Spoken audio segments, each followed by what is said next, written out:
This is a story of the one. As a maintenance specialist for university housing, he knows college students can major in wear and tear. Plus, housing so many students doesn't leave a lot of room to house all the supplies he needs. That's where Grainger comes in.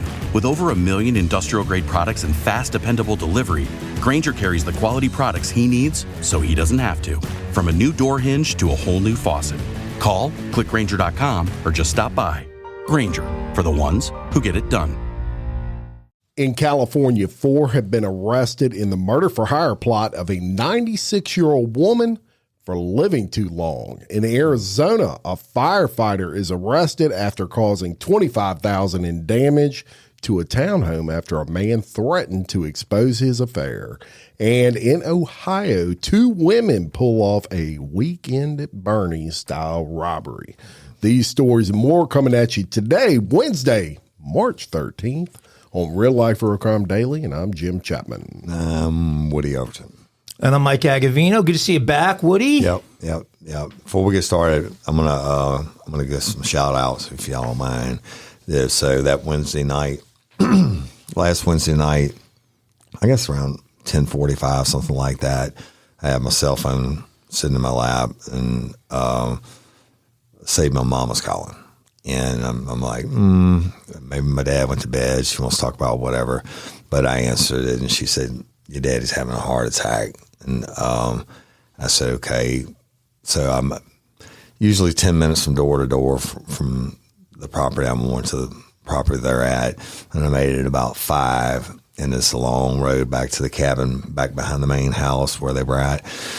And so I get there, and the lights are out, and my mom's in my dad's bedroom, and I go in. I don't know if I'm going to find him unresponsive or whatever, but he's laying in the bed, and he's saying, my chest. And I'm like, I told my mom, I called back on the way over. I said, call Katie an ambulance. She said, well, they can't get back here. Well, I knew they could because a couple months ago, I had them back there when my mom wasn't there. I won't go into that, but wasn't going to argue with her. She said they were going to meet up by the main house. And so I got my dad, loaded him in my truck. My mom's going to follow and get up to the front, and shout out to the volunteer firemen who showed up, and they set up a landing strip in the field by the house for Air Med to come get him. And a shout out to the 2 lifers who were riding the Katy ambulance who showed up, but it's taken too long to get into the hospital, and he didn't want to go to the closest hospital, et cetera, but for whatever reasons. But the 2 girls that showed up are lifers. Both of them had been to my parents' house before on separate calls. And anyway, shout out to those people who set up that landing strip, and those pilots who landed a helicopter and got my dad. And those girls took care of my dad until they got there and got him out. And then we spent the night in the hospital and got out about 1 o'clock the next day, and turned out it wasn't a heart attack. Well, I don't know what it was. But the funny thing is, after they took off in the helicopter, the 2 girls on the ambulance, they're both lifers. The one said, it didn't take us 45 minutes to get here, because it goes back to a Real Life Real Crime original story when I talk about my partner's father-in-law when we showed up at the house, and I had to give him mouth to mouth. And once you start, you can't stop. And it took him 45 minutes to get there. She was referencing that story, but those people are professionals. They do it every day, and I don't think they get enough credit. You know, that certainly the end result is a positive, and my dad's still here and all, but I know they're listening, and I want to tell them thank you so much from the bottom of my heart, from me and my mama. And that's it.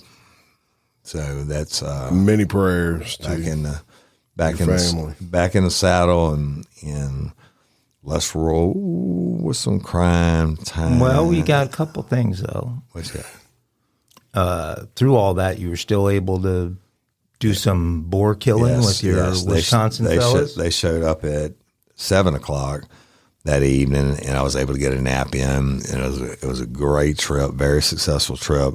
Got a couple trophies out of it to be mounted. Lily and Brandy, if you're listening, they're in the cooler, and then you come get them. Everybody had a great time. They got a lot of great South Louisiana hospitality, and I can assure you they had the greatest. I don't know if it's the greatest experience of their life. They had a hell of a good time. We'll leave it like that. Very good. Well, especially awful. Considering the weather was pretty awful. But that bad storm on Friday, the rivers came up and flooded where our traps were at and stuff like that. So we had to go old school on them. But they went home with trailers full of meat, and it was a good time. It was cool. Awesome. Well, I had my worst multi-day gambling streak of my life. Yeah. Literally lost everything. Yeah. I had 2 bets on the State of the Union address. I lost both of those. That's the State of the Union. They have one? I won't say exactly what. One involved how competent the primary speaker would be, and I lost that. And the second was how competent Susie Homemaker giving the response would be. The third was 2 Oscars bets where this was supposed to be the first Oscars DEI, so I thought there's no chance that anyone white was going to win any awards, and all the awards went to white people. What does DEI mean? DEI is diversity, equity, and inclusion.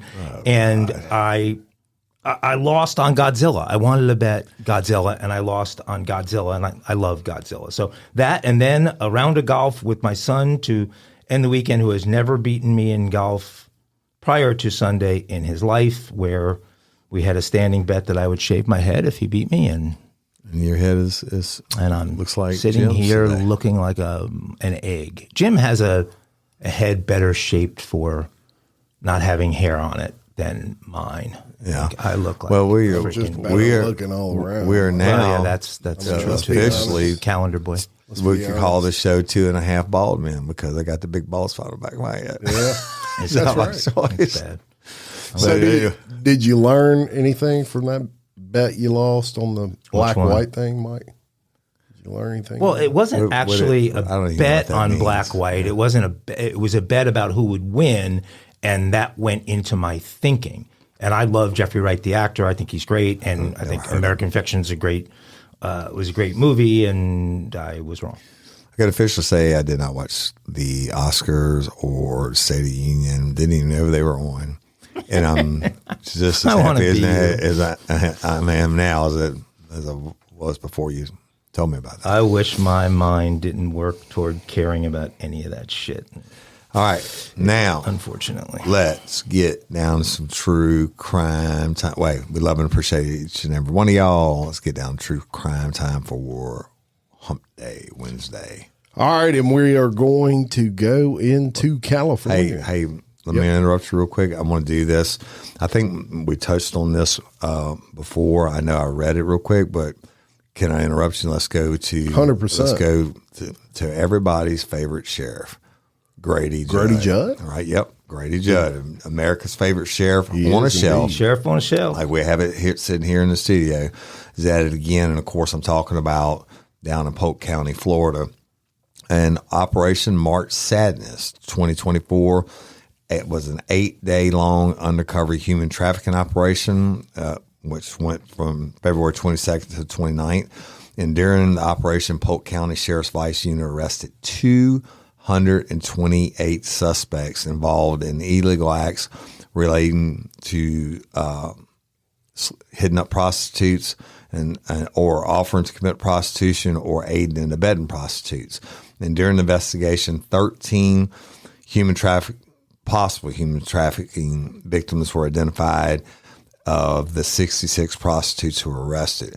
Now, I think it's more important than the rest of the prostitutes because they aren't going to stop is what happened next.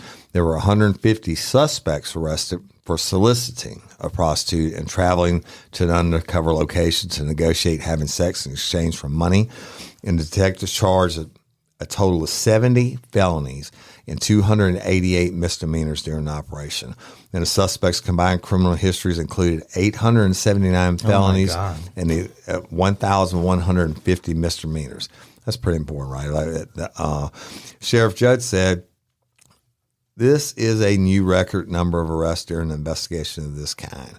More importantly, we identified 13 human trafficking victims, and 21 of the arrested are suspected of being in the country illegally. The valuable relationships that we have with the social services organizations who join us in these operations make it possible for these women to get help and to be emancipated from this way of life. I think that's very important. Shout out to it. I do believe that we touched on it briefly before because about the different people from the different walks of life, like school teachers and servicemen and whatever, but the shout out Grady Judd for rocking it. I'm sorry for interrupting you. No, man. No, that's great. Good story. Yeah, it is. So we'll go to California from Florida, and we're going to tell you about a murder for hire plot that 4 people were engaged in that resulted in the death of a 96-year-old woman. They have been arrested. Violet Alberts was preparing to celebrate her upcoming birthday by baking cookies when she was killed. Bill Brown, the Santa Barbara County Sheriff, said the case was tangled in an evil web of financial exploitation against the victim. Alberts was found unresponsive by her caregiver in her home. Police were then called to the house where she was pronounced dead. A medical examiner later declared that she had died due to asphyxiation, choking out. Right. Police also found evidence that she was preparing to make cookies when she was killed. The initial investigation confused detectives. They couldn't figure out who would want to kill Alberts, 96-year-old woman, right? Making cookies. And making cookies. She'd always been considered a cherished figure in her community, but eventually they narrowed it down to 48-year-old Pauline Macarino. It was learned in 2020 Macarino had orchestrated fraud to help gain control of Robert's multi-million-dollar home and assets. And according to the judge, Alberts had recently ran out of money, and someone she knew referred Macarino to help her. That's when Macarino conducted a reverse mortgage scheme, which also forged documents. Macarino's plan was to hope that Alberts would die by natural causes sometime soon so that she could take over the home. Mm-hmm. In the eyes of Pauline Macarino, Miss Alberts was just living too long. In other words, Miss Alberts was 96, going on 97, and the assumption was she'd probably die pretty quick and that she would have obtained the home by fraudulent means, so the acceleration of her death was presumably the motivation. Authorities now believe that Macarino hired 58-year-old Harry Bassman, 33-year-old Henry Rosteman, and 41-year-old Ricardo Martin Del Campo. She deserves to be a dumb criminal. She does. She's 46. She could have choked a 96 or 97-year-old out herself. I agree. And she hired 4 people with very hard to pronounce last names to do it. To carry out the murder. She knew you'd attempt to do this story. It was then discovered that Martin Del Campo and Rostamayan conducted a scouting trip just a couple of days before the killing. This pivotal discovery shed light on the premeditated nature of the crime, which is important when you find that premeditation. That's the difference between, many different charges of murder. Macarino had already been convicted and sentenced to 6 years in prison for fraud in Albert's case. Now she's facing additional charges of soliciting to commit murder. All the other suspects were arrested within the last 2 months and are now charged with murder and conspiracy to commit murder. Then, while in federal custody on unrelated charges, Basmatijan suffered a medical emergency and is essentially brain dead. I feel so bad for him. Right. According to Judge Brown, Alberts didn't have any family that lived nearby, but was constantly loved and checked on by other members of the community. Despite her age, she remained active and engaged and was known for her warm demeanor and social nature. And we want to shout out listener Shelby Candley for sending me this story. Yeah, awesome, Shelby. Well, one thing that's unbelievable about the story is it actually took place in Montecito, California, which is, I believe, the most expensive zip code in the United States to live in. This woman had a 3-bedroom, 2-bath little house in Montecito. It'd be worth $6 million. What? $6 That's how out of control Montecito real estate is. So, I mean, if you're going to live next to Oprah and you're going to live next to, Meghan Markle and all those people, you're going to pay out the ass for it. So they knew who to go after to get a bunch of money. She's a little bitch because she should have done it herself. Right. Hiring 3 hitmen or soliciting or however you want to say it, somebody's going to rat your fucking ass off. Guido could have saved her 95% on that deal. Rent a hitman, right? But I mean, sooner or later, those dudes are going to get in trouble and they were going to rat her out, which evidently they did. Let me tell you, the only crime that pissed me off more than child rape is people that fuck with the elderly. Yeah. And it happened all the time. You're right. It really pisses me off. Hey, ladies, are you feeling overwhelmed by hormonal changes? Well, you're definitely not alone. There are more than 1,000 hormone disruptors living in our environment right now. It's in your food, your water, the air you breathe, the clothes you wear, your skincare products. They all mess with your hormones. Then there's the natural hormone changes your body goes through, premenopause, menopause. And while it's a natural process, it doesn't mean you have to suffer through it. The good news is you don't have to suffer through it anymore because now you have Hormone Harmony, a formula made only with herbal ingredients that are shown to reduce hormonal symptoms in women of all ages. Hormone Harmony is not just a hormone supporting supplement, it's become a phenomenon. Women can't stop talking about it on social media. A bottle of Hormone Harmony is sold every 24 seconds. And the biggest benefit?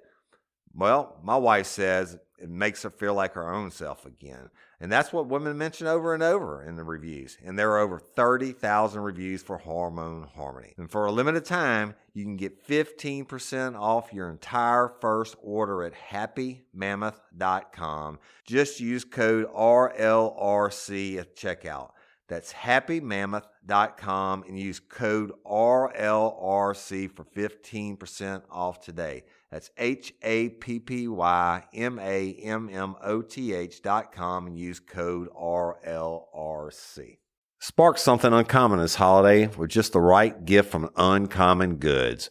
The busy holiday season is here, and Uncommon Goods makes it less stressful with incredible hand-picked gifts for everyone on your list, all in one spot.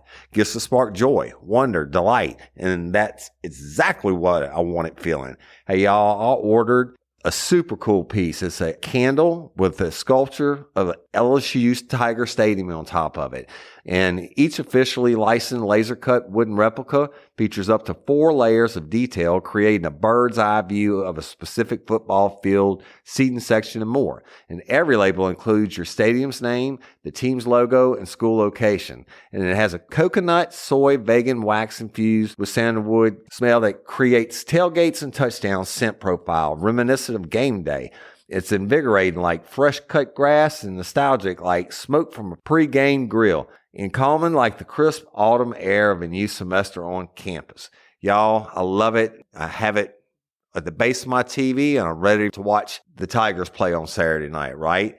Uncommon Goods. Look, when you shop at Uncommon Goods, you're supporting artists and small independent businesses. And many of their handcrafted products are made in small batches. So shop now before they sell out this holiday season. Uncommon Goods looks for products that are high quality, unique, and often handmade or made in the U.S. They have the most meaningful, out of the ordinary gifts anywhere. They even have gifts you can personalize. From holiday hosts and hostess gift to the coolest finds for kids to hits for everyone from the book lovers to diehard sports fans. Uncommon Goods has something for everyone, not the same old selections you can just find anywhere. And with every purchase you make at Uncommon Goods, they give $1 to a nonprofit partner of your choice. They've donated more than $3 million to date. So to get 15% off your next gift, go to uncommongoods.com/RLRC. That's uncommongoods.com/RLRC for 15% off. Don't miss out on this limited time offer. Uncommon Goods, we're all out of the ordinary. Well, that's a great segue to my first story. All right. Speaking of fucking with the elderly, we're going to go to Ohio. And I'm calling this Weekend at Duggies. So 2 women from Ohio, allegedly, propped a dead man up in their car and went for a drive to the dead man's bank's drive-through window. Karen Kasbaum, age 63, and Laureen Ferrallo, age 55, are now facing felony charges after dropping off the body of Douglas Lehman, who was 80, at the Ashtabula County Medical Center emergency room on Monday. According to Ashtabula Police Chief Robert Stell and Ashtabula attorney Cecilia Cooper, medical personnel had no idea who Lehman was, nor who the women were. They simply dropped him at the emergency room. They left without providing any information to the hospital. They just left him, said Stell. One of the women called the hospital a few hours later, providing some personal information about the man, and authorities were able to identify him. Officers were then dispatched to Lehman's home and spoke to the two women who said Lehman had died earlier at his home in Ashtabula. They left their little joyride to the bank with Dougie the corpse out of their explanation. Police were surprised to find out that the dead man had managed to make it over to the bank to empty out his savings account. Nice. Kasbaum and Ferrallo were taken into custody on Wednesday and were each charged with gross abuse of a corpse and theft. The women, who were not related to Lehman but did live at his house, they were friends of his, found Lehman dead inside the home on Monday. They decided a call to 911 was unnecessary as Dougie was most definitely dead, and figured, especially now that their buddy was dead, he wouldn't have any problem with them grabbing some grocery money out of his account. So they hatched their little plan. They're accused of taking Lehman's body out of the home and propping him up in the passenger seat of their car with the help of a third unidentified individual. Then they had Lehman's body accompany them for a drive through the bank's drive-through window to withdraw approximately $900 from his savings account. Police allege the women propped Lehman up so the bank teller could see him. The women had apparently pulled this same maneuver off numerous times while Lehman was still alive. I guess he was in pretty bad shape there down the home stretch. And the bank had previously allowed them to withdraw money from Lehman's account. The cause of Lehman's death is unknown at this point. Chief Stell said the case remains under an investigation and the two women could face additional charges. Kasbaum appeared in court for her arraignment, and a judge set her bond at $5,000. Ferrallo is scheduled to appear for hers, but if convicted, they could face up to a year in prison on each of these charges. It'd be interesting to see what the cause of death is. They look like such nice ladies Geniuses. taking good care of their pal Dougie. I heard the faint sound of banjos on that one, but they got away with it. For a while. Well, and it seems like, I couldn't find anything about the guy having any family. Yeah. It seems like he was, I don't know how with it he was toward the end of life, but that he was going with them to give them, they all lived together, give them money. They probably kind of infringed on that living in part, befriended him, he's elderly or whatever, and yeah. Well, they should have probably paid the $199 to have him fill out a will and make them the benefactor. I'm going to take murder out of it, because if it was murder, I don't believe they would have dropped him at the hospital. Even though they knew he was dead, why not just throw him over a bridge? Yeah. Yeah. So he probably did die of natural causes, but we'll see. But stupid. $900, eh? Boy, you can buy a lot of groceries for $900. Yeah. Fuck, you can get $900 and not get 4 bags. It was unclear if that was all of it. If their plan was really that diabolical, they would have emptied it. Yeah. Now, I don't know if they completely emptied it or not. It's unclear, so I don't know. Mm-hmm. Well, a Phoenix firefighter was arrested on accusations that he caused more than $25,000 in damage to a townhome after a resident threatened to tell his wife he was having an affair. Gregory Noss planned to sabotage the plumbing and HVAC system of the townhome in a retaliation plot. Detectives said a witness noticed Noss on the roof of a townhome in Peoria, Arizona. Noss clogged the townhome's plumbing and roof using spray foam and vandalized the air conditioning unit. He is also accused of putting holes in the roof. That's cold right there. Nice. Noss was involved in a dispute with the townhome's resident over a romantic relationship that Noss had with the resident's girlfriend. The resident said he was going to tell Noss's wife about the affair. In response, Noss texted the resident saying, I know where you live, and threatened to destroy his life. Noss was arrested and charged with multiple crimes, including second-degree burglary, criminal damage, harassment, threatening, and intimidating. He is a fire engineer with the Phoenix Fire Department. He was. Is the operative word there. Thank God he's got civil service today. He gets convicted. Yeah, and you know, For him. it was who was it that sung "The Fireman"? George Strait. George Strait, and George Strait said he's making his rounds all over town, putting out old flame. You drill a hole, or I assume he drilled holes in the roof, and then you take out the heat and air. And he sprayed foam and all. I mean, that was well thought out. He had some serious intentions. Well, you know what? He should have saved all that money for his divorce lawyer. Yeah, because you know that dude's going to tell after you do all that shit to his house. Yep. Yeah. That pension go bye-bye. Yeah. Somebody's going to get it. Yep. Another guy that could have used some banjos. Yeah, you're right. That's fucking stupid. I got another stupid. It seems to be Stupid Wednesday. It's Idaho. It's Idaho. Where a man fatally shot his ex-girlfriend's, wait for it, horse after she broke up with him. Fuck with a man's horse. Sean Braden Jones was charged in connection with the shooting death of Maylee Cooper's horse. An Idaho man has been arrested after allegedly killing his ex-girlfriend's horse. Sean Braden Jones was arrested after police responded to a call for help at a Moreland, Idaho home. Jones, 24, told the responding deputy that he had broken up with his girlfriend, Maylee Cooper, a week prior, and that she had left the horse on his property. He told officers he felt the horse needed to be put down because it had not been fed or taken care of and was not doing well. He said nobody attended to the horse since January 31st, and he didn't know what was going on with it. When officers pressed for further information, Jones allegedly stammered and was incoherent. The deputy at the scene said Jones reeked of alcohol. When the officer went to take photos of the horse, he noticed the bullet wounds, but said otherwise the horse appeared to be in good health. And quote, there were no signs. The holes in it. There were no signs of malnourishment or neglect. According to the deputy, Jones's father volunteered to speak with him and volunteered that his son was, quote, out of control and, quote, needed to be charged. Yeah, you think? It's a pretty aggressive move by dad. So Jones's father said that his son, quote, did not need to shoot the horse. According to authorities, they spoke with Maylee Cooper, who's 22, and learned that she had been on the property earlier that day, but left after Sean became angry about their breakup and accused her of cheating on him. Cooper was on her way to get a truck and trailer to pick up the horse from Jones's property when she received a call from his father claiming that Sean had shot and killed the horse.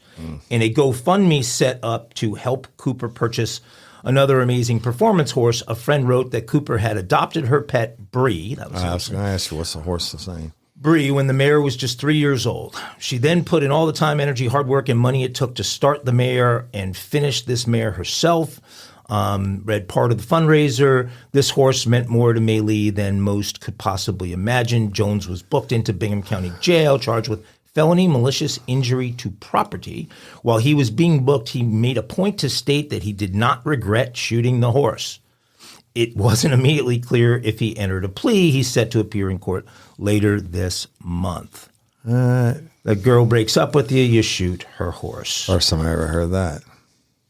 That is the first time I've ever heard Shooting it of a as horse. well. Yeah, I thought the only way was like you had to piss off Don Corleone and then you'd end up with one in your bed. That's the offer you can't refuse. And Yeah. He didn't get mad.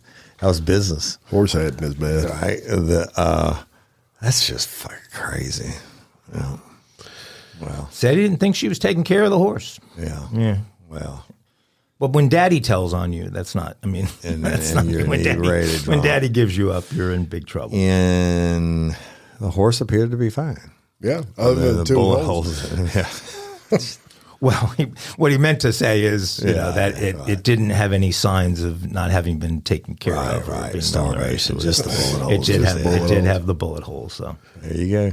Now, Mike, I know your boy is in TCU, right, in Texas? Yes, sir. And are you getting Uber Eats charges? Or Yes, I am. You give them allowances. Well, I go out of town all the time. Like, again, I'll be doing this week, but I do use Uber Eats. I like to be able to sit in the comfort of my hotel room and scroll through shit and see what kind of deals I can get or whatever, right? And you can get different things delivered at different times from, different places, all delivered at one time. Well, let's go to Corpus Christi, Texas. This is not a good story, and it does involve Uber Eats. And at Texas A&M in Corpus Christi, y'all says like a satellite campus for Texas A&M, student Caleb Harris has been missing for over a week. Now, he vanished after going to pick up his Uber Eats order last week, according to his parents. Corpus Christi police have been searching for Harris. He's 21 years old, y'all, for a week since he was last seen outside his apartment complex called the Cottages, which is basically one of those apartment complexes for the Texas A&M students. But it was just before 3 a.m. on Monday, March the 4th. So roommate got a new dog, and so from 10 p.m. on, they were playing with the dog. We do have some video of them playing with the dog, Caleb's father told Fox News. He was preparing for the next afternoon. He had ordered from a convenience store his lunch for the next day, which is very normal. He's a creature of habit, so it's very normal for him to do that. His family says they got different Snapchats from Caleb until about 2:45 a.m. Now, look, I think we all have kids around this age, right? If my son is sending me Snapchats, first I don't have Snapchat, but Snapchat's 2:45 a.m., I'd be mad as a motherfucker. That's about what time I go to sleep. Anyway, when he went to take the new dog out for a walk around his apartment complex, that was around 2:45. Just before 3 a.m., he put the dog back inside his apartment and went outside to wait for his Uber Eats order to arrive, but he never returned to his apartment. Caleb had his phone on him at the time, but Corpus Christi police say it was turned off, which doesn't make any sense because part of my enjoyment of Uber Eats is watching where they're at, right? The Uber Eats delivery was marked as completed, and he kind of vanished. There's no evidence of wrongdoing, but there's no evidence at all. And so it's a matter of looking at every inch, everything we could possibly think of. That's what his father said. He said it's a mystery.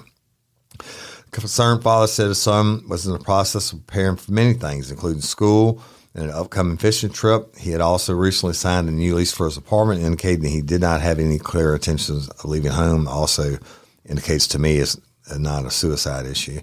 But Randy described Caleb's residence as any other college-oriented apartment complex. But it's not a school-owned building, but it's very close to the campus. And, the mom had just visited him the Friday before he disappeared. Said he likes to fish and likes to be with people and that kind of thing. He's fun-loving, he's joyful, and everybody says he's a very likable person. And, of course, the family is distraught, but they do think the Corpus Christi Police Department is doing a good job in keeping them informed, et cetera. But it's kind of strange, right? Very. Yeah. And And so the meal was delivered to someone. Well, you know how they do that? I'll say, check and leave at my door, and they'll do it, and they'll take a picture of it. Yeah. And I've actually had them do it, and I'm following it in. And I was hungry as a motherfucker and waiting on my shit to get there. And Mark's delivered, and they take a picture. It's not my door. And then you have to go to the neighbor's house and get your food. Right. But, yeah, evidently. But he went outside. He went outside. He walked the dog and put the dog back inside. He goes out to get his Uber Eats. So, obviously you can see it coming in. Goes out to get it. So maybe there was an exchange on the thing, and the Uber Eats driver marked it as complete. And home disappeared. And so maybe the Uber Eats driver gave the meal to someone else. Could be. Or maybe he gave it to him. And maybe somebody was waiting in the bushes. I've had a lot of people get killed over pizza delivery guys. Stuff like that. But the Uber guy didn't. I don't know. You know what? We will keep tabs on this one. I think there's something fishy down in Corpus Christi. Well, it's a border town. I mean, I hate to say it, but you never know I mean, that one could have been literally over the food. And all of us, yeah. I've had murders over a pizza before. Yeah, the Eric Walber case here in Livingston, which we'll get to one day. But we all got kids that age, and I got my alma mater out of college now, except for the one that has to go to college. But did you guys watch that? Hey, y'all, let me tell you about Gobble. All Gobble meal kits are pre-prepped. That means less work for you and less waste in your kitchen. Their meal kits include everything you need so you can save time at the store or just skip that trip entirely. I got the box in and I had 3 different meals. I had a Kung Pao chicken, crispy fish tacos, and a beef bourguignon, however you say it. But let me tell you about the classic beef bourguignon. Look, it came with beef pot roast and a beef broth concentrate, red wine demi-glace, cremini mushrooms, cipollone onions, mashed potatoes, baby carrots, and rosemary thyme butter. It was so easy to make. Literally like 15 minutes it took Cindy. And let me tell you something, all the dishes were fire, but this thing was like a taste explosion in my mouth. It's just unreal. We've got to spend more time together and more time doing the things we love because everything came in this one single box right to my door. So see what a difference Gobble will make for your household. Right now, they're offering my listeners a fantastic limited time deal. You get $120 off across 4 boxes plus free shipping and free cookies. And let me tell you, those cookies, I ate one that was sin-baked and it was delicious. Go to gobble.com/reallife. That's GOBBLE.com/real-life for $120 off your first 4 boxes.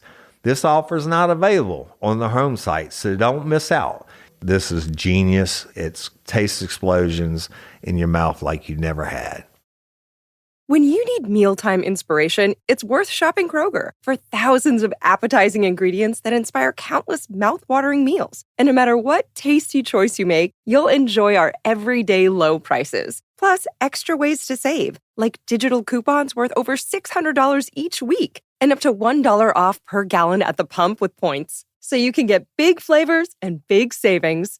Kroger, fresh for everyone. Fuel restrictions apply. Reality show Extreme Makeover. I've heard of it, but I think I watched one episode because a kid I knew whose daddy died in a car wreck. They did is that where they go in and they flip the Yeah, it was the first of the I don't know which home one it flipper was. kind of shows. It was this one, the show I'm talking about. They went in because I can't remember the name. They went in and gave like the home a makeover. Yeah. After the daddy died, and the kids got their dream room and all that shit. Is that the same one? Yeah, well, there's a lot of those shows now. There's that couple in Waco, whatever her name is, that got really famous on it. But this is Extreme Makeover, the Graveyard edition that I'm going to talk about here. Yeah. A cleaning influencer has stirred up controversy after tidying up neglected graves without permission because she feels that, quote, everyone deserves a beautiful resting place. No, this is not the latest in a product line from Roy and the 2 Kristens at Louisiana Funeral Services. This is the real story of the tomb bather. Videos of the tomb bather's morbid-seeming maintenance routines have drawn millions and millions of views on TikTok. I'm at the graveyard at night cleaning this abandoned grave for free. The woman, also known as the Clean Girl on the platform, says from an unidentified graveyard in one of the macabre clips, which boasts more than 19 million views. Wow. In the freaky footage, the pixie blonde influencer can be seen shoveling dirt from around a soot-caked tombstone as if she's about to excavate it. Then in a bizarre twist, she starts spraying the headstone with bubblegum pink cleaner and scouring it clean with a Scrub Daddy brand sponge, one of her sponsors. What happened? How did this grave get so dirty? Ponders the Clean Girl to her 1 million TikTok followers. At one point, Tomb Bather starts reflecting on the grave's occupant. Her name's Bienvenida. Wow. Her name means welcome in Spanish. She continues her macabre contemplation, gushing. Bienvenida died on July 23rd, 1980. Her star sign was Aries. My best friend was an Aries. I wonder what Bienvenida's life was like. She also randomly asked, does she like chocolate cupcakes? By the end of the clip, the gravestone is so sparklingly clean it could be in a museum. TikTok commenters have mixed feelings about her post-mortem home makeovers, with some praising Clean Girl for her so-called good deed. You're so kind, you're cleaning graves for free, fawned one fan under the video of her cleaning the deceased baby's grave. Another wrote, if I came across her cleaning my loved one's grave, I'd be so grateful. However, other viewers aren't too thrilled with her unsolicited grave tidying jobs. It doesn't feel right touching someone else's grave without the permission of the family, said one. Others even accused Clean Girl of using the deceased to garner eyeballs online. You sure emphasized for free, but you meant for content, scoffed one commentator. Get out of the cemetery. If you were really doing it for free, you wouldn't post about it on social media for clout, criticized another. One cemetery prominently featured in several of her posts called the police on Tomb Bather. Seems she was doing some of her best work after cemetery hours and therefore trespassing. Undeterred by her arrest, Clean Girl marched forward looking for more dirty final resting places to leave her mark on and to post a video from. However, she believes her work is worth it, as everyone deserves a beautiful resting place. Well, we also believe everyone deserves a beautiful resting place, and so do our friends Roy, Kristen, and Kristen up at Louisiana Funeral Services and Louisiana Pet Crematory in Broussard, Louisiana, under that big American flag. Well, I don't know anything about plans for graveyard cleaning product, but I got to see Roy at the coroners in Lopa's meeting, and he did tell me about some of the stuff that he and the two Christians have that are new products, which some of them are just going to absolutely revolutionize the autopsy business, if you will. And they're going to tell us more about it when we're in Broussard next week. I don't know anything about plans for a graveyard cleaning product, but I saw, when I saw Roy at the coroner and the Lopez meeting at the conference I spoke at, he did tell me about some, stuff that he's got coming out that he and the two Christians are developing together. It's absolutely going to change the autopsy industry as we know it. And they have new products, and they're going to tell us more about them next week when we're in Broussard. Well, then we'll be able to share those things with the listeners when we get back. That's the way this whole marketing thing works, Jim. Well, that's right. I go, and since this is marketing, let me say that we're all going to go at some point, and it's reassuring to know that when that happens, or when it happens to a family pet, we got people we can turn to that we trust. Whether it's a family pet or family member, whether it's a direct cremation or a traditional 2-day funeral service with a graveside burial, you know what to do. Call 1-800-FUNERAL. That's 1-800-FUNERAL. Or go to lafuneralservices.com or lapetcrematory.com. That's lafuneralservices.com or lapetcrematory.com. Or just go drop in on them under that big American flag in Broussard, Louisiana. Rest easy.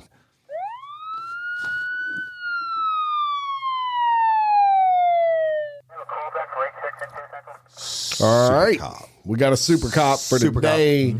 And some newly released body camera footage shows the moments after a police dog and his deputy handler found a missing toddler in Michigan.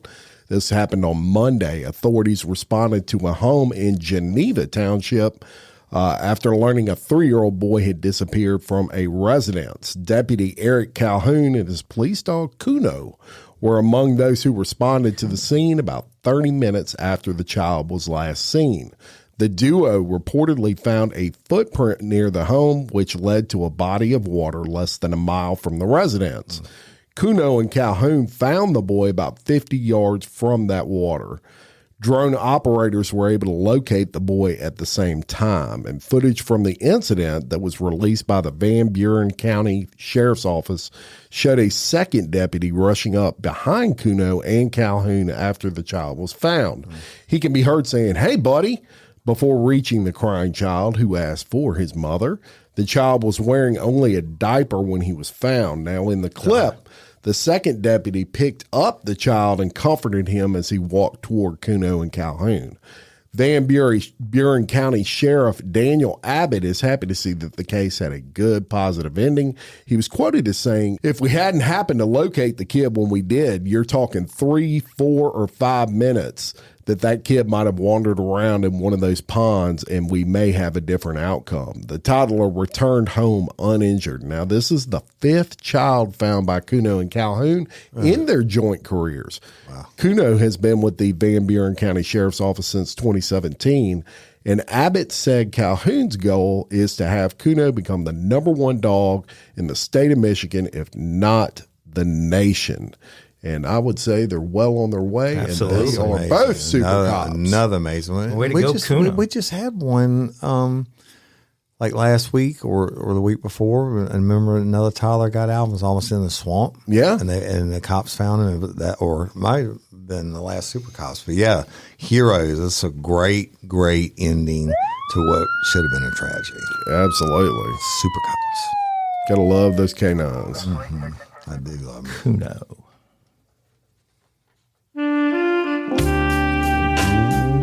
Yeah. Here we go with Kinky Crimes for Wednesday. Now, it's been a minute because I've been out, but this one... Hump Day Kinky Crimes are Hump always Day Kinky Crimes, and this one is certainly interesting to say the least. So, let's go to Maryland.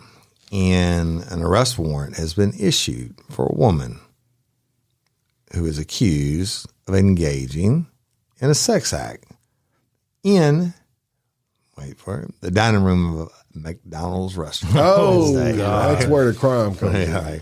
Investigators charged Conrad Jacoby, 30, with indecent exposure, open lewdness, and disorderly conduct after he was seen receiving oral sex from an unidentified woman in a McDonald's in York, Pennsylvania. Hey, that gives another name to a Happy Meal. The lady must have been from Maryland. They found out later on, right? But upon spotting Jacoby and the woman, an employee kicked them out of the restaurant and called the cops. At the time of Jacoby's caller, cops asked anyone with information about the woman's identity to contact them. Police then, through that, people calling in, identified the chick or the lady or I shouldn't say that time. This female, Christina Elena Chafin, 37, as Jacoby's public sex partner. Chafin was charged with open lewdness and disorderly conduct. Both will be adding to their already lengthy rap sheets. Well, Maryland, and they're in York, Pennsylvania. And look, hey, McDonald's dining room is cheaper than a fucking hotel room. I guess. Right. It's a family restaurant. I guess they didn't have a car either. I mean, she must have overheard him ordering the Happy Meal. Yeah. She wanted back in the day when you got the Happy Meal toys were like erasers for your pencils when we were kids. Maybe she wanted a tip or something. I don't know. Maybe she was trying to seduce Mayor McCheese and ended up with this clown instead. I don't know, but I guarantee you one thing about this story. I stake my life on it. That ice cream machine in that McDonald's wasn't working. Hell no, it wasn't. Don't ever work. Those ice cream They never machines, work. boy. Dumb criminals. We got some dumb criminals from across the pond. Well, we had dumb criminals all day today. Yeah, we have. Including the Kinky Crime. But this time we've got Natalie and Gregory Fedorenchek. And they had escaped a bad situation in Lithuania and found themselves in Suffolk, England. Work was hard to come by, but the brothers were big, tough, and resourceful. They'd figure something out. They'd gotten some work painting a building in the town of Ipswich. Their English was awful, but they could read and speak well enough to hold down painting jobs. The building in Ipswich was directly across from a bank. The brothers watched regularly the comings and goings of customers at the bank.